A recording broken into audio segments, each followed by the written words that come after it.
I want to take, Okay.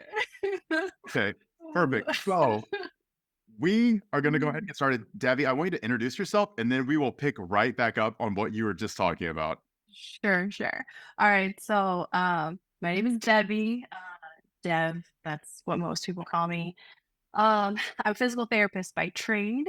I've known Bryce for a long time. Um, Here in the Columbus, Ohio area, I have my own private practice. I work in the corporate world. Um, I'm in a pretty big career shift at the moment. Pretty excited about it, but it's a lot of work. So kind of it's ever evolving. So you're kind of catching me in like I've never really aside from my close circle of friends, I haven't really spoken publicly about what I'm doing. So this would be, we'll like dip the toes in a little, see how it goes. Oh, yeah. That's one of the reasons why I wanted to have you on because A, I used to coach you. B, you used to work on me and put me back together after I broke myself. I used to do that with a good amount of people that we know that were relatively high level competitors as well. So you have a lot of familiarity with that, with elite level performance, which is something that I'm very interested in. A lot of people that listen to this are very interested in as well. Then also kind of like where you're shifting. I know that I'm interested. A lot of people are interested in that too. So we could definitely talk about that. But no, just picking back up where we were just talking about. What were you saying? Because I'm all ears on this one. Yeah. So for those of you that don't know, like Bryce sends you this little questionnaire when he asks you to be on his podcast. He's like, fill out what you'd like to talk about or, whatever questions. And I was like, all right, like the first memory that I have of you, I think I had been training at the gym that you were coaching at for maybe like 3 months. And I was training with Danae that morning. Yeah. And yeah, we came in, we loved we loved our Bryce days. I think they were Fridays too, probably. But anyway, so it was my first time ever with you. I'd seen you from afar. I'm like, man, this guy's like put together. I could hear whenever I heard you talk, I'm like, man, like he sounds really intelligent, but like in a big, like dumb animal kind of way. And then you really talk to him, and he's so intelligent. You might want to cut that out. I don't Oh, I'm leaving that for sure. You should preface this and say that this was whenever I was what, like 20, like 19 or Yes, 20? you were yeah, Yeah. this was literally like 10 years ago at this point. Um, so it's like 6 a.m. Like nobody wants to be there. I show up and it's just Danae and I. Like we don't like where is everybody? Like why are we why are we being left with him by ourselves? And we go through the workout. It's upper body. It was good. It was really good. And then um you weren't very talkative, which I was surprised at because I had always kind of heard you talking to other clients. So we're doing a finisher, right? And you're like, all right, guys, I don't know what we're doing yet, but you pick up this 50-pound slam ball and you walk over to me and you drop it at my feet and you like give me the up down and you're like, yeah, this is gonna happen. And and then you proceeded to do the same thing to Danae. And I just remember this like fear in my body.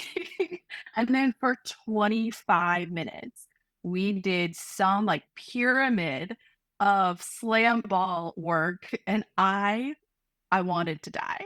Like, I was like, "This man is a sadist."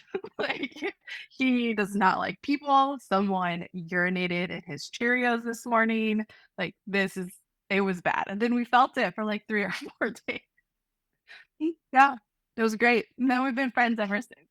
Oh, yeah, and I think, that was probably the time where I was still, like, really, really trying to, like, figure out what I wanted to do, like, this is something that, like, I was really interested in pursuing long term. That might have been around the time I was, like, an intern still, like, an unpaid intern. I don't even know if I was, like, a real coach at that point.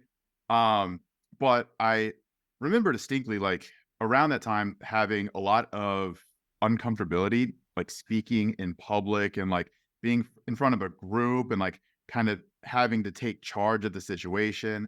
And it was just it was unfamiliar to me. So being in that space, like you said, you're like, all right, guys, I don't really know what the fuck I'm doing.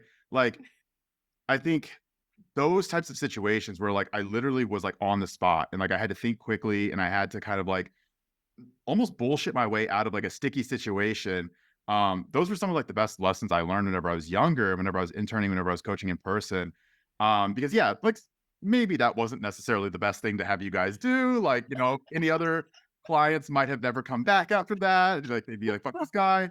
But but no, like it's just that's something that that I feel like I've carried a lot over into what I do now is just almost an irrational outward confidence where like you have to like always be very confident in, like everything that you're saying, and you also have to really be able to build like that trust and like that camaraderie with everybody that you're working with too, because no matter like what I had you do in that moment, if you were like this guy truly doesn't know what the fuck he's talking about, or this guy is like trying to put on an act and you know like I can see right through it, those tend to disintegrate trust pretty quickly.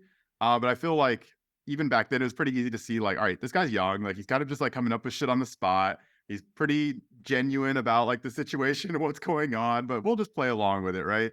I think that those are like some of the lessons I learned back then. But it's really funny that you had to kind of be like the guinea pig for a lot of like my dumb ogre 19-year-old brain ideas. Yeah, no, I think like, well, I mean, we you definitely like we returned the favor on that as when I opened my own private practice, a couple years after that. But I think you're so right. The like that space in general, like those early days in that gym, I feel there was definitely like a real strong community, and it felt like a place where, especially for me being a PT, like stepping into like a barbell world, right?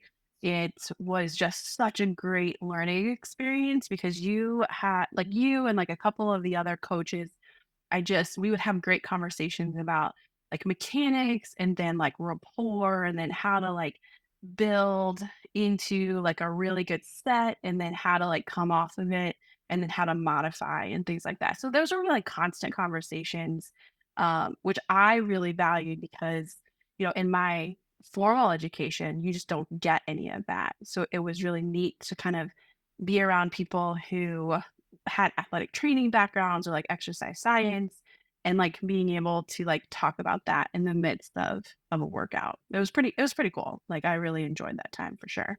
Yeah, and like I actually had Kayla on the podcast like a while back, and we were talking a lot about some of the early days, like being at the gym and how many like really insanely intelligent, overqualified coaches there were at the gym at the same time.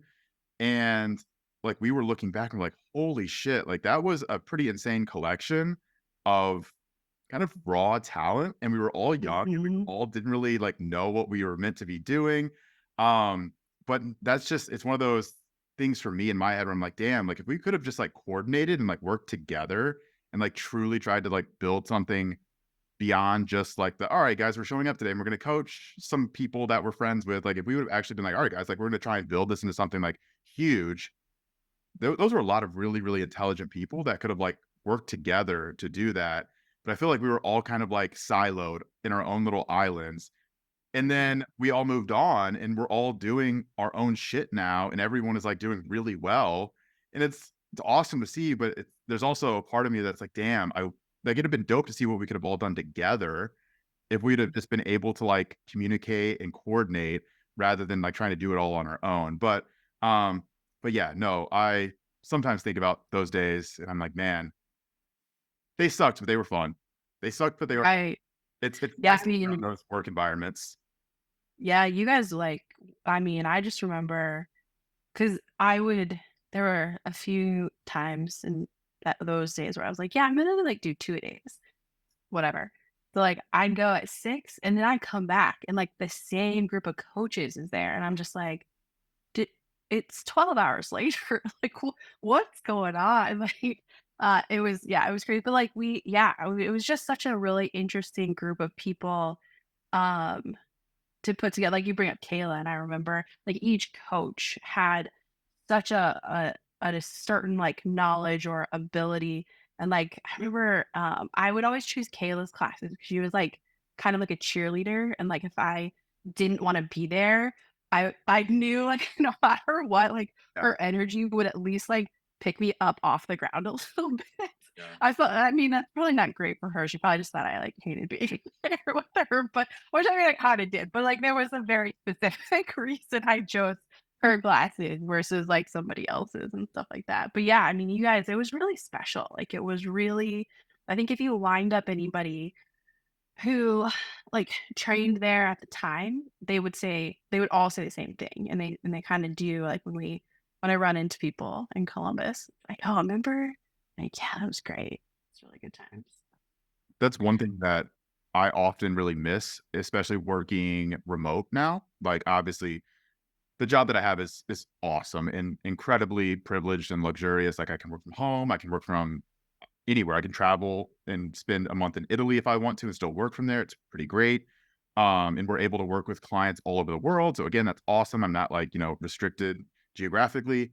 Um, but there is something to be said about just like being like literally around people who all are really smart, really passionate, really driven towards the same things that you are, and you like see how other people operate and like get motivated to do better, and like other people push you out of your comfort zone and they're like, hey, if you don't get better you're gonna get fucking fired, and you're like, okay, I guess I have to get better now, right? So it's like for me, I think I'm very attracted to like people who can work hard and just like really push themselves and like suck it up and just do difficult shit all the time, whether that's like obviously in the gym, which is I guess kind of why I am the way I am, but even professionally work, like those days, we would be in the gym, like you said, kinda like 5 AM, and then we would go home at like 8 PM, right?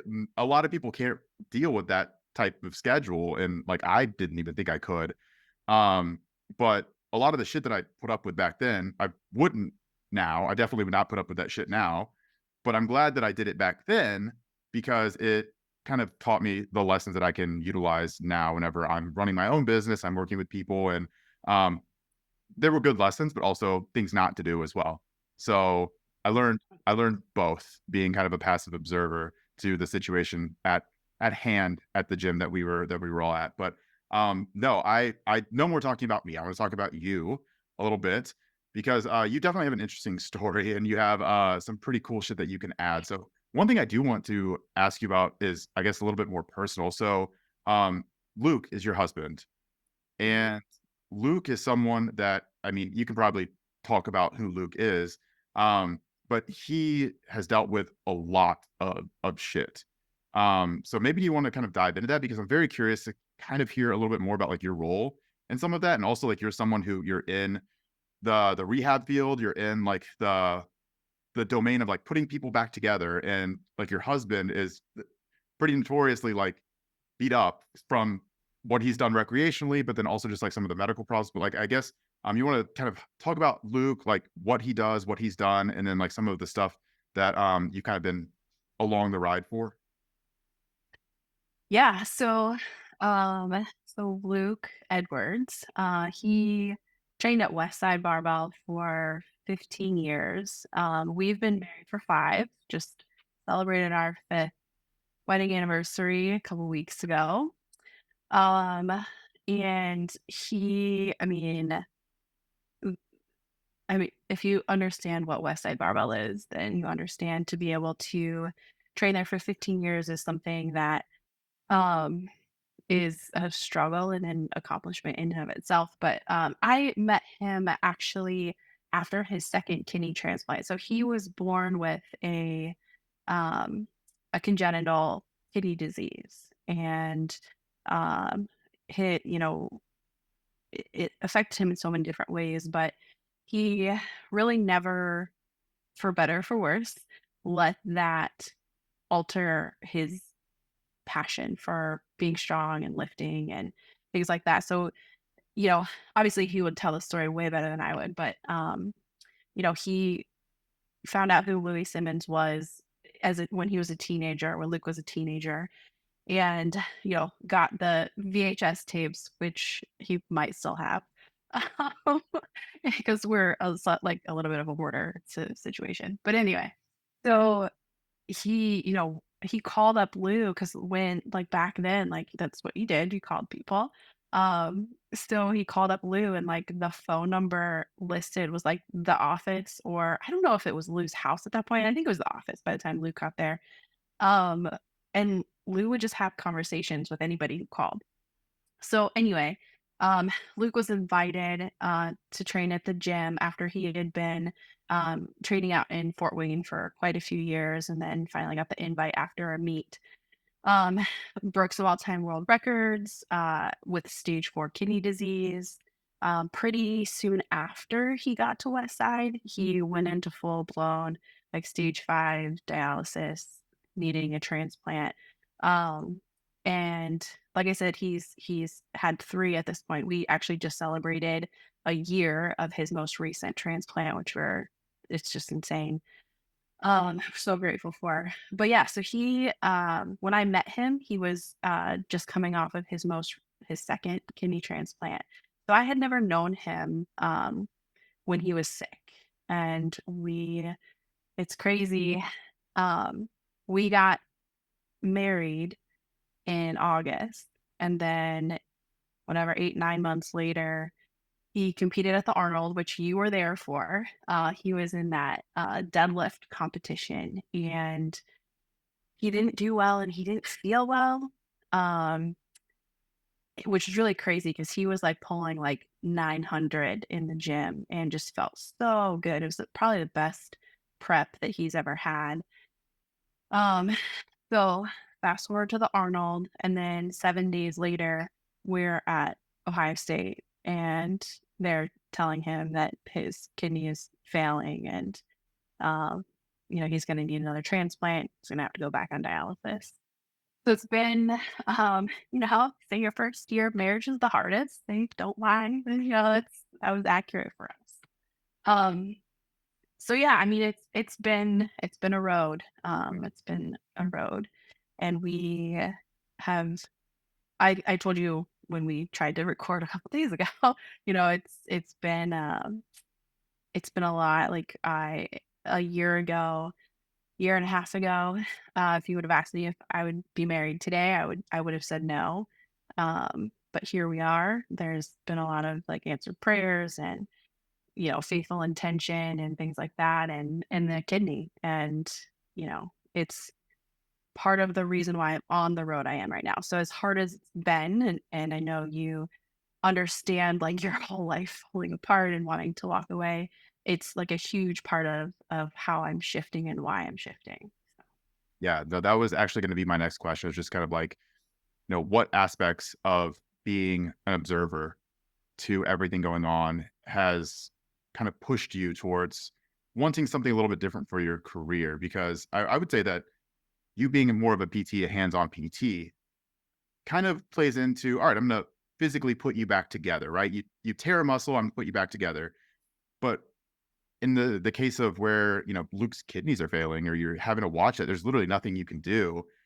There's no amount of like dry needling or cupping or, massage that can help that situation. You definitely feel like going through that process has really like pushed you towards wanting something a little bit different for how you're helping people?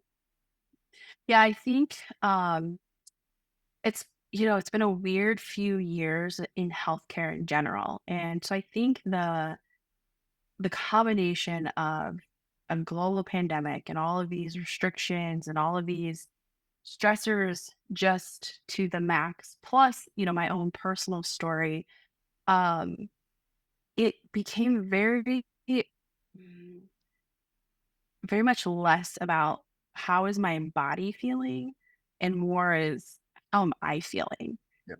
And people would, I think just knowing you, you're a good example of this. We'll get to that in a second.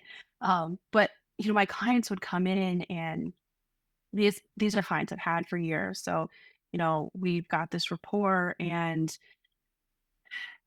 they come with the same issue over and over again. I'm like, okay, like, and they're diligent, right? Because I only see active individuals. I only see athletes and people who ascribe to that kind of lifestyle. So I know they're doing the work, but it's like what is happening? Like there's this giant shift, and how do we figure out what is going on? So, A lot of people, if you're a client of mine, like I'll ask you about what's going on with your body.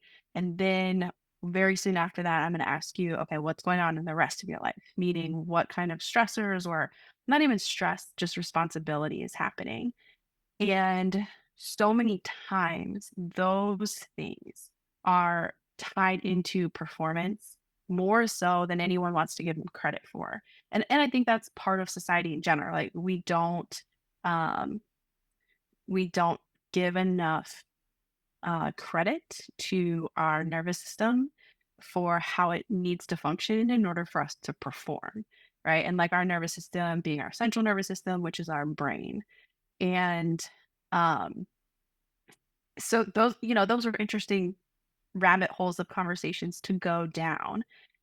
And then once we would go down them, I'd be like, well, do you have like a therapist that you talk to? And like most people's response is like, no, like I don't, I've tried talk therapy before. I'm not interested, or it didn't help me, or, whatever iteration of that. But what I noticed is that if I've started to get hands on, right, like doing some manual work or having them like flow through different movements or just doing like a movement assessment, and we just start to like talk about different things like, okay, we'll just take like a squat assessment, right? Just because it's easy.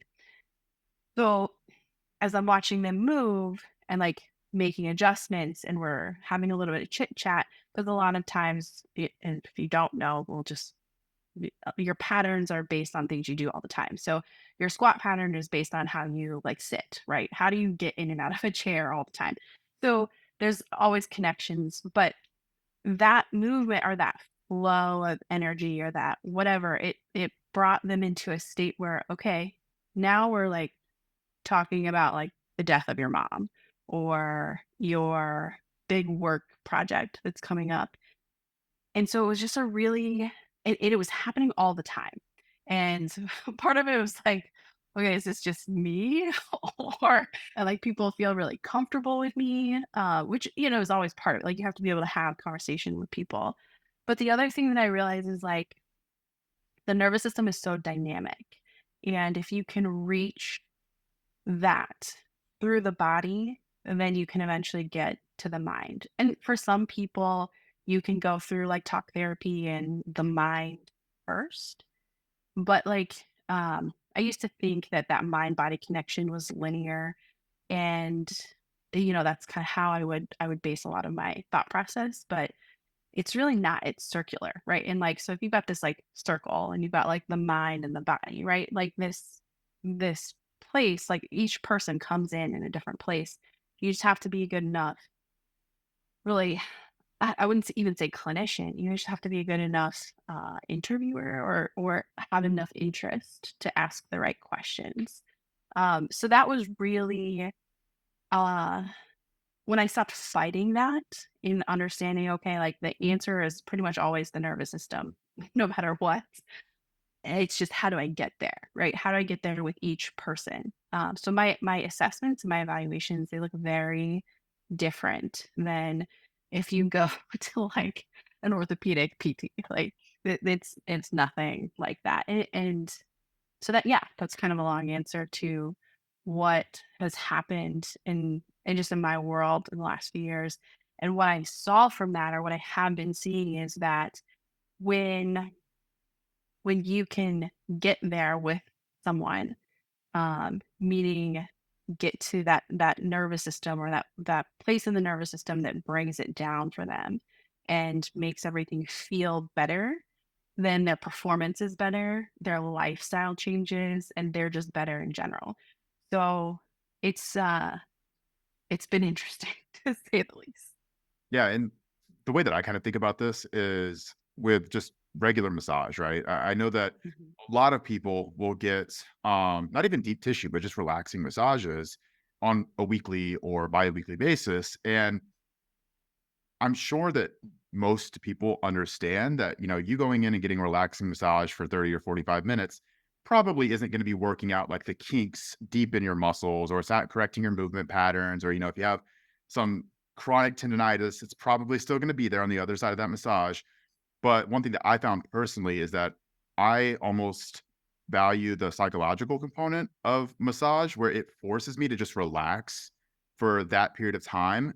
I value that almost more than the physical component where it allows me to kind of just like go into this passive state and just not have to worry about shit. I can just sit there and have a conversation. Like you said, it's almost like being at the barber where it like disarms you and it turns from something that's physical into something that's a little bit more like mental psychological where there are certain professions where it just seems like there's a therapeutic component to it where it becomes a little bit more easy to have those more personal conversations and get to kind of like the emotional root of whatever is going on in their life versus them just being very guarded. And I definitely think that there is some aspect of like the release that's happening, like the physical release with like PT or massage that opens you up a little bit more emotionally to have those types of difficult conversations. And I mean, you alluded to it a little bit, but I mean, obviously, I've never been in your chair. I've been in the position of being like a personal trainer and, pushing people really hard. And there's is kind of that effect too, where there's like that dopamine endorphin rush and people just start talking. Like they just want to talk. They want to have like a therapy, like friend banter type of conversation. You hear some shit being a personal trainer, we're like, bro, whoa, like that's a little bit wild, right? Like Yeah, for sure, for sure. you know, Yeah. people are still very comfortable with you. And this is something that, like even my coaching style now where I I really have to focus a lot on like the psychological component of coaching because it's not just enough for me to give someone really, really good protocols and be like, hey, look at these quant numbers, right? Look at the macros that you're trying to hit in your diet. Look at like the weights you're trying to hit in the gym. That's great if you're really, really good at those types of things. And I mean, I would say that I'm pretty good at that. But the psychological component of, well, what is hindering their ability to actually hit those numbers on a week to week or month to month or year to year basis? And like, if there are those barriers, well, how do you get around those barriers, right? Um, and not every coach, not every practitioner is good at or understands even how to do that or even places the emphasis on that, right? Even with high level athletes, because I think our assumption is always like high level athletes just they're accountable. They're robots. They're always going to just do exactly what we want them to do. And they're if we just give them the right programs, then they're going to do it and they're going to get the results that we're hoping for. But that's really discounting a lot of the psychological component because you even mentioned like the circular aspect of the mind and the body. I like to think about that as like, you have a professional basketball player who like they're LeBron James, but they always miss free throws in clutch time, right? It's not a body issue, it's not a performance issue, it's a psychological issue. There's something going on there that's almost like short circuiting their body. And that's coming from their nervous system, that's their brain, which is why I think sports psychology is so insanely interesting, right? Where you have these professionals, these experts who go in and like mind fuck these professional athletes into being better at their job without doing anything physical, right? Like that to me is insanely powerful because that's easy if you know what you're doing, right? Like if you have a good system in place, it's like that's such a quick, fast, easy way to get performance increases. It doesn't require you going in and like squatting 400 pounds for reps, right? Like it's simple if you just fix the mental psychological component if you know how to do that. So I love that you're kind of heading in that direction. You kind of put those pieces together because if you don't put those pieces together, you're missing something incredibly important.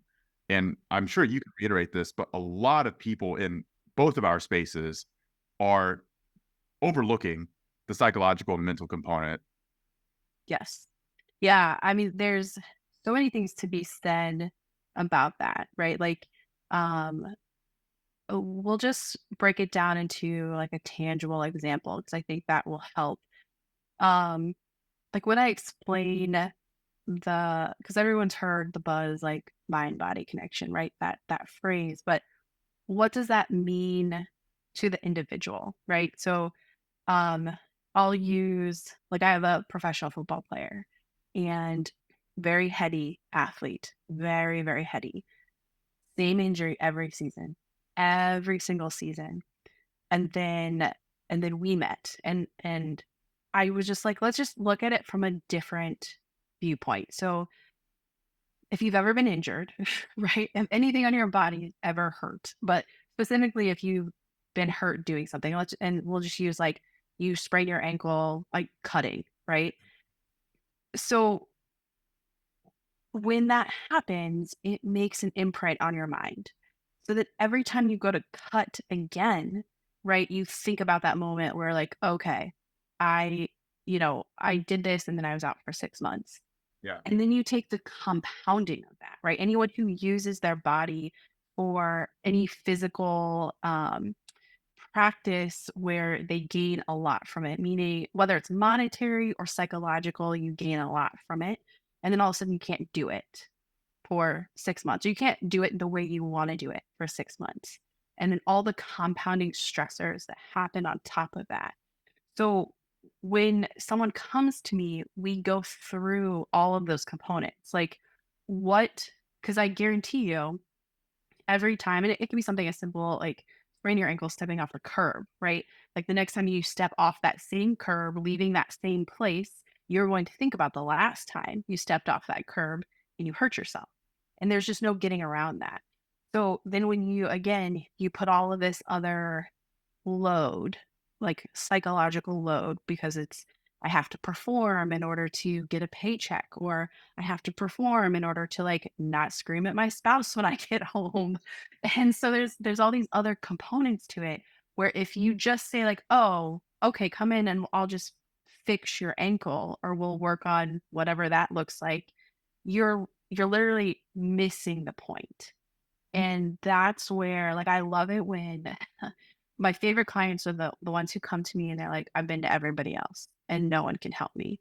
I'm like, "All right, like, it's probably gonna get a little weird, but let's talk about some of these other things." And so we dive into the nervous system because I need to find out for myself and for you, but for myself first, what you will respond to. So we talk about the senses like taste, touch, sight, smell. What are those things that take you from this elevated level and bring you down to where your body can just flow in the right space and feel safe? And then that's where we start, right? Like we start just talking about those things. And then that psychological component will come in. And then, of course, the physical piece. But by the time we get to the physical piece, most people are who ascribe to an active lifestyle are strong, right? And it's just, are they strong in the right way? And most injuries, if you just talk structure, like they just need to be stronger. Like I need to send them to you, right? But we just need to know like what is the pattern and why are we getting that same pattern that's causing re-injury. And like I said, 90% of the people that I see have never tried that approach of like, what am I thinking about or what is going through my nervous system when I'm trying to do this movement, especially if it's a movement that causes pain. And so, again, in my opinion, you're missing half, if not more, of the situation if you're not diving into the psychological components of an injury. No, yeah, I love that. And I definitely agree with everything that you're saying there as well, because as someone who has been pretty chronically injured for most of my adult life, I can attest to the fact that it's less the pain, it's more of the expectation of pain. And that becomes a huge problem, especially whenever, like you said, if you're someone who gets paid for your sport and you can't perform because you have these like psychological blocks. Let's say like you tore your ACL cutting or something like that, or you sprain your ankle. Coming back, there is going to be that aversion to cutting in the same way that you initially got injured. Well, maybe because you have these compensations around that, you hurt your other leg, your other ankle, your other ACL. And then if those aren't corrected, all of a sudden you can't make money from your sport anymore. Like, you know what I mean? Like that becomes really, really problematic really quickly. And I've struggled with that, the psychological component of like coming back from injury. I tore my adductor in 2020.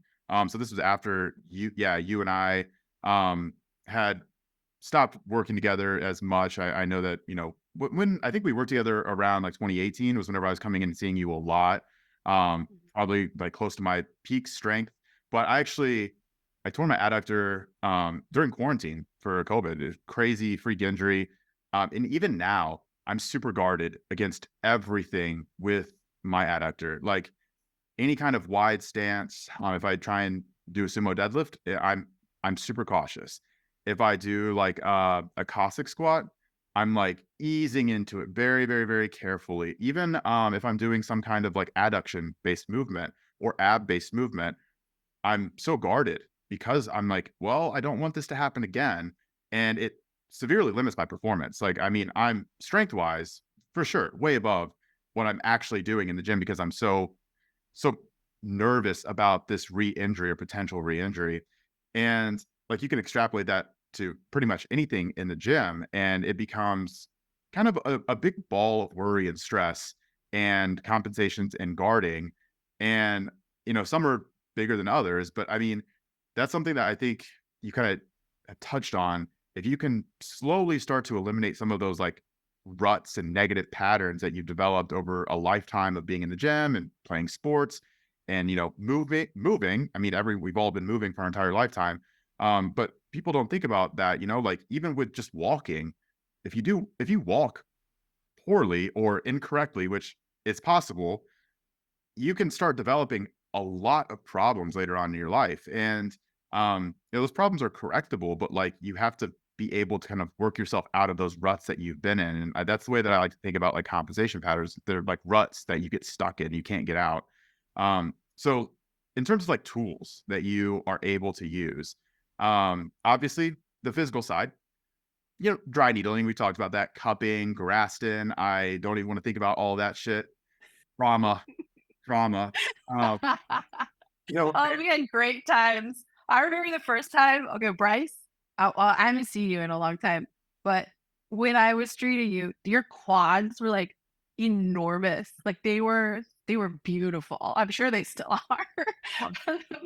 And I remember you were having just like this crazy knee pain, and I was like, okay, we gotta. I need you to like be on board with this. Like, we're gonna needle your quads, and you're immediately like, no, stop acting. No. I was like, "Bryce, hear me out." And so you finally agreed to it. I clearly, remember. I have a huge fear of needles. Clearly, I'm terrified of needles.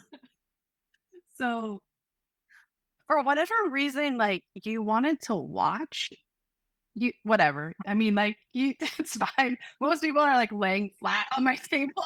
You're like, "Can I watch you put the needle in?" I'm like, "Alright, like, whatever."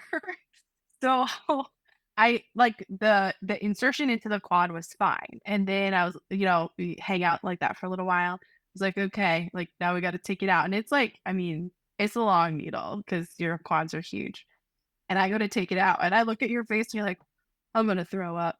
I was like, "No." I have a video still on my phone. I actually saw it the other day, and I was like, "What the fuck is this?" Because it just the thumbnail looked goofy. But it's a video of you needling my butt cheek. Ah, yes. And I was like, "Why is this on my phone? Why is there a video of this?" But no, I have vivid memories of that. Lacrosse balls everywhere, Yeah. Graston, the everything, all of that. So I mean, but whenever it comes to physical tooling, I think that that's most people have an idea of those types of things. But what are some tools that you can even use for Mhm. like, the psychological component or like the mental component of performance and just because that I feel like is something that is probably a little bit more abstract for most people because it's very difficult to think about things that you can use to improve or assist with your performance that don't have to do with like manual adjustments. But you Yes. want to kind of like touch on some of those things. Yeah, so this could be quite the rabbit hole. Uh, Uh, so there's like the things that most people have probably heard about as far as visualization and like tapping into like repressed memories or with just performance wise. We're not even going down the rabbit hole of like childhood trauma. We'll just keep it relevant to what we're talking about. So there's that, and then something that is, of a lot of interest to me currently is the use of, like, psychedelics and microdosing. as a way to disarm the nervous system in a very specific way. So this is very controversial at the moment. So not necessarily the use of psychedelics. Like we're all hearing about it in the news. Like once it hits like the Wall Street Journal, like, all right, this is like been a thing for a long time. Yeah, yeah, yeah. Um, they're not just gonna print something they gotta retract tomorrow. so so I mean, oh, I probably can't. I probably can't say his name. Um, we'll skip over that. There are people who are working in this realm right now, who a lot of your listeners will know. And, psychedelics are obviously being explored for trauma, PTSD, anxiety, depression. The VA trials with veterans and PTSD are huge. Like, I think it's amazing work that they're doing. um, so my interest comes in obviously the realm of feeling better performance wise. Because if you like we just said, if you can get past the psychological piece, you're gonna perform better, you're gonna feel better, you're gonna be less injured. So I'm this is why I'm transitioning. I'm pursuing a degree that will allow me to utilize um psychedelics and specifically the performance aspect of things. And I anticipate it'll be, more than that. But I want to essentially marry the world of psychological and physical, right? Like my PT background with the component of being able to tap into whatever it is that is a mental block and just run on by it, for lack of a better term. Um, So this is being done right now. A lot of it is very much um, under the table. Um, I am adjacent to that, but there are people who are putting out great information on what are the protocols that we can utilize with athletes or just with people who want to feel better in their body, right? Because that's the reality is like if we can get people to feel better in their bodies, whether they're a high level athlete or like the mom or dad that goes to the gym like once a month, right? Like what if because naturally, if you can feel better in your body, you're gonna pursue activity more, right? Um, but anyway, so that is kind of sorta in a roundabout way what had started my shift into pursuing a degree that will allow me to, with a medical license, kind of marry these two worlds, which is, probably part of why we're talking Right. because I know you have your own experiences with, you know, that kind of stuff. For sure. And obviously like being able to do that, marry, you said like the physical with the psychological is I mean, that's lofty, lofty goals, right? But I think that's part of it, right? And we all should kind of aspire to be able to marry these different domains in a way that is a comprehensive protocol for someone, and especially someone who is interested in like peak performance, because it's not again like what we talked about. It's not all physical. Like the physical component at the point of elite level athletes is honestly it's there, but like I mean, how much better are you physically going to get whenever you're already an elite athlete, right? Like we're talking small percentage points better. So at a certain level, it becomes increasingly more important to focus on things that aren't physical. Like how do you improve not just by putting, 10 pounds on your squat, but maybe like your pre-squat ritual, right? Maybe your nutrition before you squat, right? Like things that you're potentially losing small percentage points of improvement, but if those are all added up together, it becomes much greater than just 10 pounds on your squat from continuing to squat, rep after rep after rep just to improve that lift. And, like what you said, a lot of this stuff is being done kind of under the table, maybe a little bit more underground. And, not that we condone any of that, but the thing is the same thing happens in any domain, right? The research is always lagging what's being done in the trenches, quote unquote.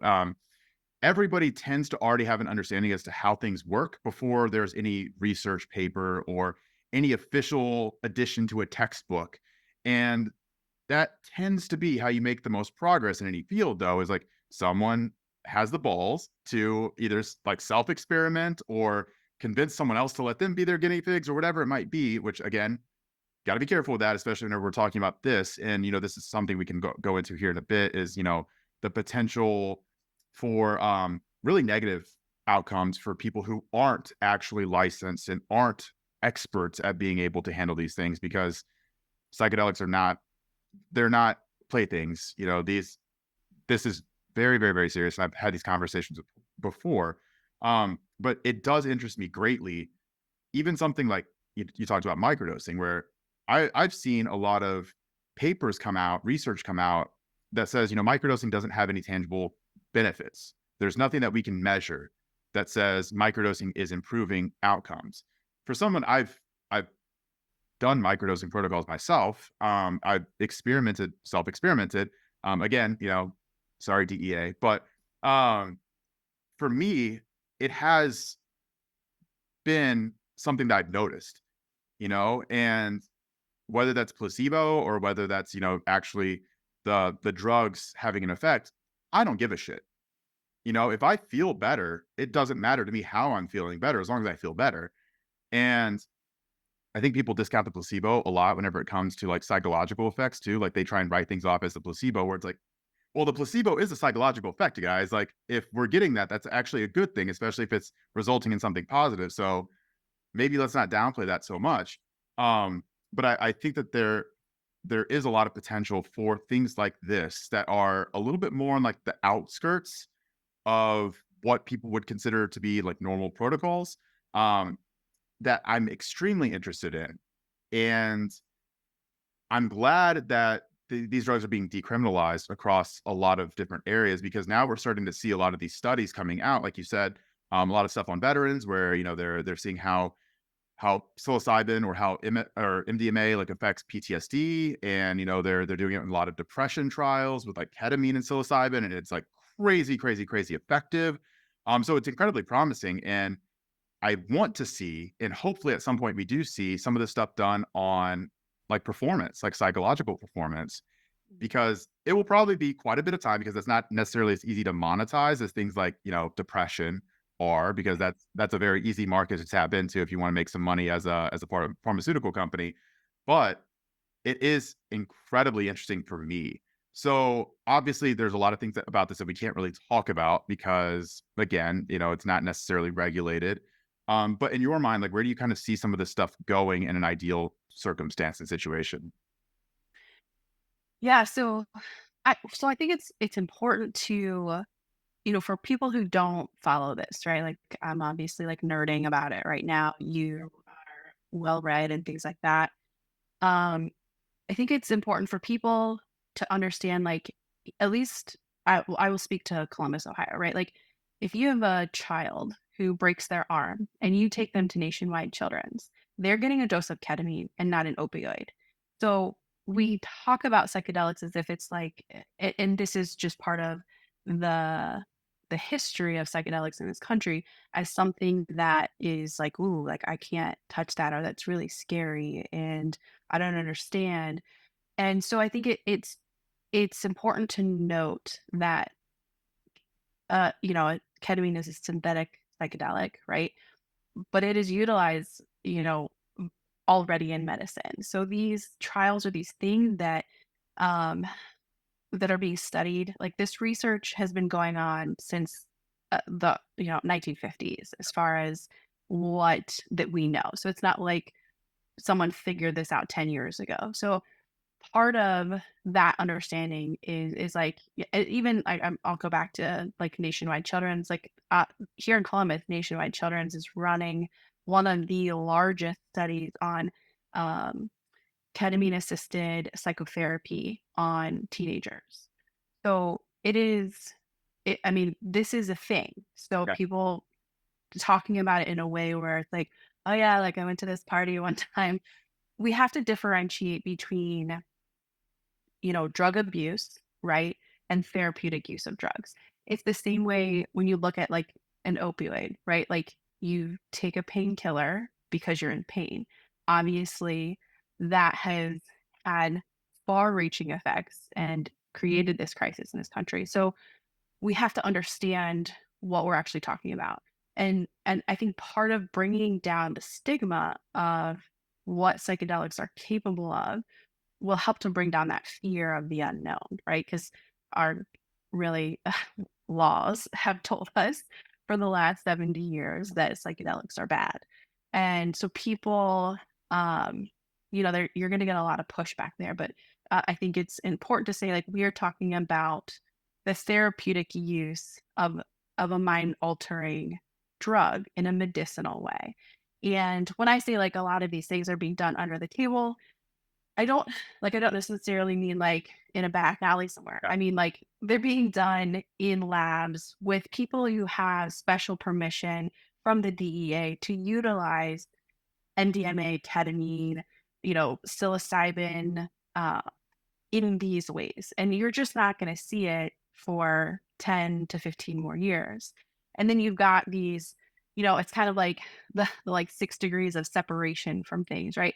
So these other labs and these other people who understand and know these protocols, like these scientists who are working through these things and really creating like a supportive research to what has already been going on. Um, like, that's what's coming up, and that part is really exciting because, like you were saying, there's a ton of research right now that is saying, microdosing, yes, like, it's kind of like a 50-50 depending on the person's situation.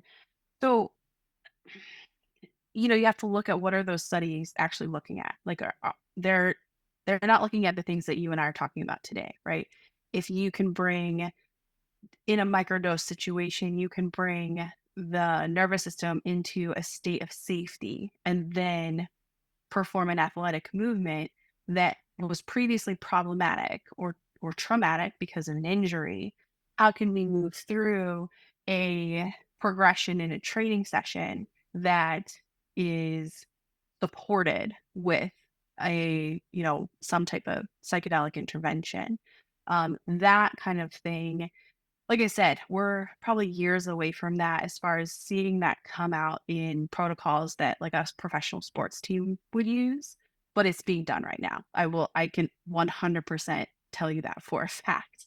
And so that's the kind of thing where, you know, again, if it helps someone get into their body in a safe way and re-enter an activity, um, I feel like it's well worth exploring. And I mean, it could do so much for like you. All right, I'm gonna get a little personal here. Yeah. So, so I grew up playing soccer, right? Like it was my outlet. Like my parents got divorced when I was young. And so like that was my family. Like going and playing soccer was my thing. And so when I was in high school, I tore my ACL. And then so I tore it in my freshman year and like so this thing I devoted my whole life to all of a sudden ripped away, right? And then a year later I tore my other ACL.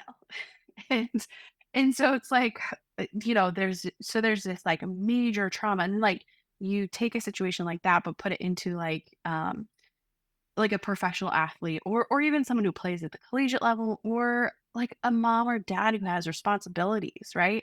Like there's so many layers of the mental part that now will go into this. And it's like, can we just bypass that or not even bypass it? Because the only way through is through, right? So can we get through that in a way that doesn't bring up that trauma and keep us there? Because there's this big I- I'm gonna stereotype. It's like there's this need right now to talk about our traumas in life, right? But then it's Yeah. like we don't live there, right? Like we can talk about it and we can bring it up, and that's part of the healing. But there are some people and some large groups of people that think that that's where the work stops. And really that's where it begins. And then you blow up far past that. So I'm obviously, because of what I do, interested in injury prevention, rehabilitation, and things like that.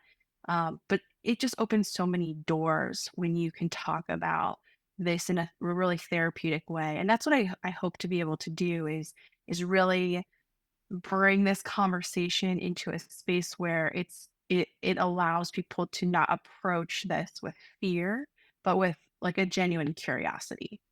Yeah, I think that the curiosity point is really powerful. That's a good point to make because you mentioned that psychedelics, well, just drugs in general, are like there is this danger associated with them, or there's a stigma of danger.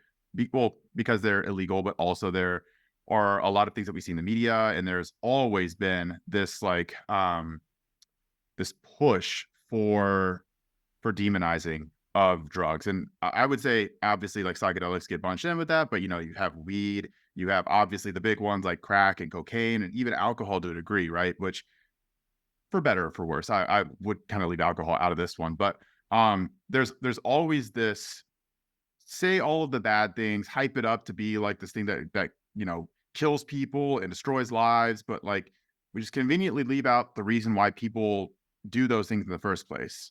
And obviously there are some that are just recreationally fun, right? Like cocaine. We get why people want to do cocaine. It's just fun, right? But I wouldn't say that like psychedelics are necessarily fun. And Yeah. and that's the thing I think a lot of people miss, and a lot of people, especially that have never done them. And unfortunately, a lot of the people that are regulating and creating legislation around drug laws have never done these drugs before, which is a problem unto itself. I think, if you're regulating something, you should actually know what you're regulating. And that doesn't necessarily mean doing heroin just to be able to regulate heroin, but you should understand, what makes a classical psychedelic different than something like heroin. But for me, the way that I've always viewed this is drugs can be dangerous, but drugs are powerful and psychedelics they're powerful, they're serious. And the danger is more so an external thing related to the psychedelic itself. Just because you take a psychedelic doesn't necessarily put you at greater risk of danger, but you need to understand what you're doing. You need to understand what it is. You need to understand like what the risks involved are. And I think that the recreational side of psychedelic use tends to just blow that off as like, oh, that's just fear mongering. That's just people being in the media and hyping this up and saying like it's so bad. And like there's the political connotations associated with psychedelics, which we could go into, like you said, the history of it. But I think that's too hand wavy because there are risks associated with psychedelics. And if you're doing something like that and you're ignorant of the risks and potentially even around someone who is a practitioner or a shaman or a guru or whatever the fuck they want to call themselves, right? But if you're around those people and they're not preparing you the way that you need to be prepared for something like that, then that's when risks get introduced very quickly. And something that is meant to be, like you said, more medicinal ends up being very detrimental. And that's where it becomes a drug, right? Like this is a danger drug, but Mhm. they can be done safely. And I think that's where the push towards kind of making this legitimate is important. And I think that there are potentials for people to fuck this up before it gets to being truly legitimate. But I think that's also where people who are more in the space of, being very pro psychedelic, being very interested in like, where this is going, really wanting to see like, foundations like maps continue to push Mhm. the research forward and push like the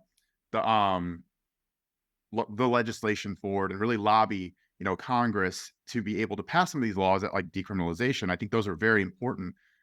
But again, I'm someone who, just because of my own experiences, I think that we should not just discount the risks and what can potentially go wrong because we don't want to admit those things. We don't want to talk about them because that potentially will delay or slow down where we all want this to go. And that's, legalization. Decriminalization, I think is good, right? That's good as long as these Yeah. things are done like in clinics or done very safely. But I think that it's too easy to hand wave the potential downsides if they're done wrong. Um, and I know that someone like you're like wanting to go into this field. I'm sure you can appreciate that. Very similar to a PT who is being very reckless in their treatments or their advice. It's it's the same, but it's not the same because it's way more serious for someone who is being very unprofessional or very lackadaisical about like things with psychedelics. So I'm very much like, hey dude, this is not a recreational drug. Like you shouldn't do this at a party. I'm someone I go to festivals. I love festivals. I'm like, I won't do them at a festival, right? Like that's not what I think is my definition of fun, right? Can it be fun? Sure. Can it not be fun? Very much so. It can be very not fun, you know? So I think that's part of where my perception and my viewpoints on psychedelics are at the moment, where I'm really hoping that these things get all the way to the finish line without someone fucking it all up. Mhm. Yeah, there's a lot of that conversation even in the, you know, the behind the scenes, that is currently happening quite a bit with people who who are operating in these circles. You know, how do we bring this conversation forward without making a mess of it before we even get to the table? So I think that's a great point that you make. Like we have to be good stewards of how we approach this, and hopefully, hopefully that will happen. What for you are the next steps in this journey? Because you are currently going back to school. Mhm. And I know that this has been a little bit more vague in how you've mentioned going back to school for even to me. So I am curious, like kind of like where you see your next steps along this integration of physical and psychological going. Yeah, so um I will graduate in August of 2024. Um, and I'm already in conversations with a couple uh, practitioners, like nurse practitioner, MD, to kind of see. So right now, the only protocol that um, so ketamine is the only, approved, like nationally approved psychedelic that is being utilized. Like I don't know how much you know about this, but like you could go to a ketamine drip, center in Dublin, like 20 minutes from your house. So those exist all over the country. Um, my interest is more in like so in a situation like that, you're hooked up to an IV. Obviously, you're not gonna like move around too much. Uh, um, so there are places and protocols where you can apply for special use, or you can get involved in studies that are happening. So I'm I'm in talks right now. I don't know exactly how that's going to evolve. I'll explore it as time permits. School is a lot right now. So I'm basically studying to get an RN, and then I'll go into an NP program. So then I'll be able to practice autonomously. And ketamine is, like I said, the one drug that's approved across the board, to utilize in different ways as far as trauma and anxiety and depression. So that's probably the first direction that makes the most sense, and there's more protocols that exist with that. So that would be the idea, is that I will be able to practice autonomously eventually, and marry these two worlds. But there's still a lot of time and a lot of things to explore, a lot of things to learn, and people to um, come alongside of, to really make sure that I am a good steward and practicing, practicing this. We talked about this briefly the other day. It's all about set and setting, right? So I want to set it up to um, to make sure that whoever I see feels fully supported and feels like this is a place, wherever I am, practicing, that it's a place that they can come and actually get uh, a benefit, right? Like a great result. I was telling Luke the other day, I Googled, I don't know why, I Googled like ketamine therapy in Ohio. And like the first thing that came up was a Google review on this IV clinic that was run by a nurse practitioner. And it was like a 1 star. And the person was like, I had the worst experience. And they really went into detail about how it was just like, okay, here, like you sit for like a couple hours, and then they have this like, it sounds like a giant, experience as far as like an emotional one. And then they were like, the practitioner's like, okay, Bye. follow up with your psychologist. Like, Oh uh, God. Yeah. Wait, what? Uh, Yeah, so you're right, like, this when you tap it, because there's so many things that people hold inside themselves that they don't understand and they don't even really know are there. mhm. And so when your mind is put in a place where you feel safe enough to think about those things, um, it can be very jarring if you don't have someone on the other end saying like, here are things that you can expect, right? Like it's almost like you can be in this altered sense of reality, and it's very disorienting. It can be very scary um if it's not done right. So you really like I'm not, I guess that since I'm talking about it publicly now, it's kind of gonna put my feet to the fire. But I really do believe if I can't bring a situation where I can really support whoever I see, then I'm not gonna do it because it's just so, I don't want to add to the problem. But I think there's a lot there, and there's a lot that can be explored that can just bring so much good to really the population as a whole. Like, my interest is to get people moving more, but it can do so much more than that. You mentioned briefly set and setting. Do you want to kind of describe, maybe go into a little bit more depth as to what that means? Because some people might not truly understand what set and setting, as it's referred to in the psychedelic sense, what that refers to and what that means. And then kind of what you were talking about at the end was the integration piece, which is, if set and setting aren't the most important, then integration is the most important. And I don't know if those two can be disconnected from one another because of how important they are to having a productive experience with psychedelics. But set and setting, if you would want to kind of describe that, and then maybe we can just kind of briefly touch on like the integration, how that relates to set and setting as well. Yeah, for sure. So, um, as far as your setup, right? Like once you just decide, like, okay, I've had enough. I've Googled enough. I've been on Instagram enough, and like maybe this is, like trying like a ketamine session, right? A therapeutic ketamine session is something I want. You want to make sure that you find a place where your pre-call is very much setting the tone. Like they should be asking, what is your intention? What do you want to get out of this? What do you know? What do you not know? What are your fears? um what are the things you're excited about? And I mean, it really should be like an intake, just as if you were going to a doctor or psychologist. Like they should know all of these things about you. Medical history, of course, like that. I mean, of course, maybe that for me that goes without saying, but maybe for some people it doesn't.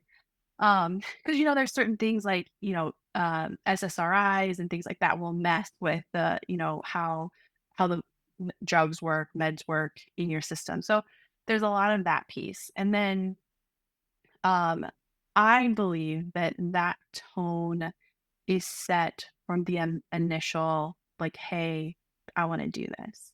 And if you can't feel that way or don't feel that way with who you're working with, it's in my experience, the the experience on the other side, the outcome is always hindered, and it's very unfortunate.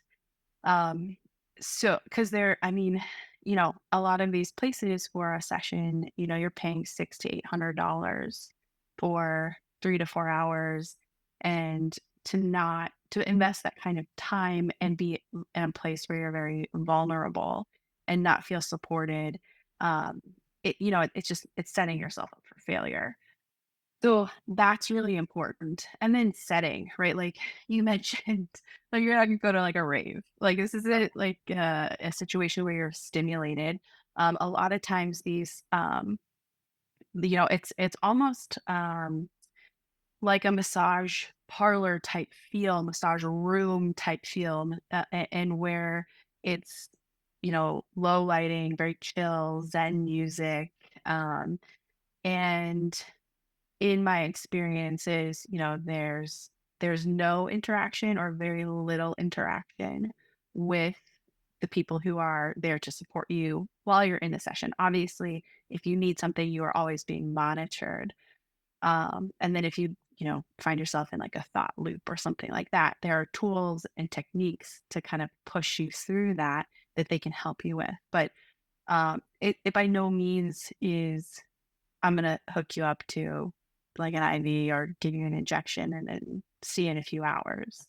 Um, so, I mean, that's really important. Like you know, if you think about being in a position where you just feel really vulnerable, like you're not, yeah, like you're not going to want to be out in the open in a, you know, very sterile medical environment. So like that's a big part of it, right? And then afterwards, like when you come out of this state of being or this, you know, what happens when you take uh something that alters your mind in that way, usually whatever the issue is that is going on for you, whether you realize it or not, it's the thing the brain immediately will go to. So your brain will naturally prioritize whatever it is you need to think about or work through. You don't a lot of people are like, well, what do I do? Like, what do I think about? It's like you don't need to worry about it. Like your Yeah. brain, it's gonna trust me and gonna go right there. um so once you work through that, right? Because it's probably something pretty big, you have to have someone who on the other side can support you. And whether that's talking about it or just sitting next to you and as you like, you know, come out of whatever you're thinking about and and can show you, okay, here's, you know, here's how we move through this. Here are different ways or different avenues that we can now go given this information. So, it's just it's so important, like, I cannot stress that enough. It is not a pop in, hang out, get on an IV, see you in a few weeks. It's not that. Yeah, and I do think that there's a lot still to be learned about the optimal way to approach set and setting and even integration. And again, you know, we've been studying a lot of these compounds since the 50s, but a lot of the older research got lost or covered up or you know, like banned outright. And you know, a lot of what was discovered in legitimate research trials 50 plus years ago, we're not really able to lean on anymore. And some of those scientists were fucking phenomenal. Like they were doing like cutting edge research, and it was really really great. And you hear interviews with them now, and they were talking about some of the stuff that they were seeing and finding. And you know, maybe it's not as good, but you know, a lot of the regulations around research back then were a little bit less strict, so they could kind of do some wild shit, which is fun to read about. But I don't know how ethical that is, but anyway, you know, like they were learning and finding out a lot of stuff about the proper ways to do these things to get the best outcomes, or at least the outcomes that they were trying to induce. And you know, again, speaking from just personal experience and you know, having done some of these compounds, but you know, going into it and understanding, you know, what to expect or what you can Mhm, potentially expect. mhm, That's crucial. It's crucial because it allows you to already have an idea of where this is going and to also just not be caught off guard by something really, really big coming up or really scary coming up. Again, because I think that there are two sides of the coin a lot of times publicly where like psychedelics are universally bad or psychedelics are like party drugs. They're fun. They're always going to be fun. And it is important to go in, like you said, the setting aspect, setting those intentions and understanding like this is what we're going to do if something does start to maybe become a little bit difficult, right? And then you've mentioned the setting, and I think that the most important part of the setting is having someone there as a trusted chaperone to be able to assist if anything does start to happen, or they can kind of guide the journey in the way that is meant kind of meant to go, right? Like the best way. And hopefully those chaperones are experienced and they're trained and they, you know what they're doing, because that's also incredibly important. But the trust aspect, because if you don't trust who you're with, I mean, that's a good way to have a negative experience, but also you kind of mentioned being like very impressionable whenever you're under the influence of these compounds. But I like to think of it as literally like you're like a toddler. You yes. like your brain is not working the way that you're accustomed to it working. So it's very much like you had the whole slate wiped clean, and everything that you're now going to be bringing in is you're processing it like new information.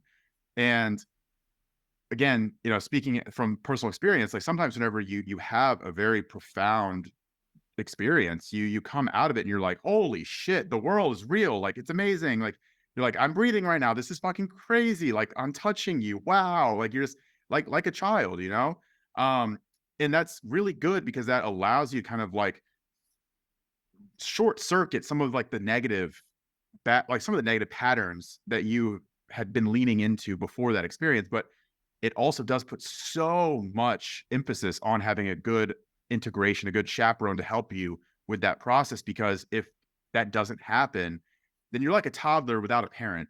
You're just like, what the fuck do I do? What is this? And you're trying to put the pieces together on an experience that makes no sense. None of it makes any sense. So it's very wrenching. Like it is very disorienting, and honestly, it's kind of terrifying if you're trying to do all that on your own without some assistance and without some guidance.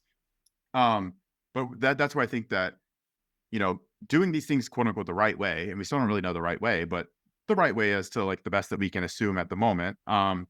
It's so crucial to having a experience that is actually productive rather than something that is truly detrimental. And you mentioned, SSRIs as being something that's contraindicated, but if you're someone who has any kind of like mental health history or mental health issues are in your family, like bipolar or schizophrenia, like these are things that can be triggered in you by taking these substances. And most people don't know that that is a pre-existing concern before it's too late. And this is where you hear a lot of like the horror stories of psychedelics of, people losing their mind and ending up in like loony bins and stuff like that.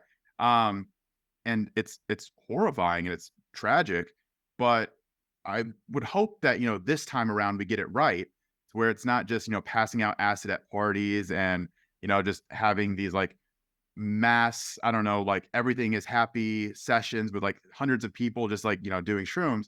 Hopefully at this point we've kind of gotten to the point where we understand what these things are and we understand like how to do them in a safe and effective way.